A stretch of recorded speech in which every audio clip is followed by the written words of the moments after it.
Thank you.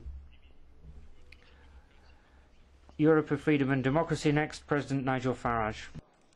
We're in the presence of a great man today, the President of Europe, a man who is so important, he is beyond criticism, beyond reproach, he is the king of the modern political class, he is the modern-day Zeus, and he intends to rule us from Mount Berlaymont, and woe betide anybody that questions his authority or questions his dignity, or they will face severe punishment. Indeed, in my case, the last time we met, and I had one or two things to say, the Parliament imposed the maximum possible fine. And I'm told that if I say anything that upsets you, the microphone will be cut off. Well, what price free speech? What price democracy?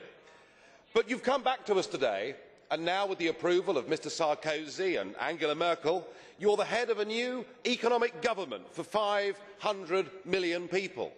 And you've launched your 10-year plan, your wish list, and I just wonder, have you remembered what happened to the last 10-year plan that was launched in 2000? It was launched in this Parliament to much acclaim. It was a total and utter crippling failure even before the global recession hit. And in fact, all centralised EU plans fail. Just look at the disastrous, ruinous common fisheries policy. And now your beloved euro has failed. It's failed politically at its first major hurdle. You weren't able to come up with a plan at that summit. You can't bail out Greece without the International Monetary Fund coming in to save, at least for the moment, your euro dream. And yet, Mr Van Rompuy, your plan seems to be, we're losing, we're failing, let's have more of the same. Let's have more Europe, let's have more failure. But what really matters is the loss of democracy here.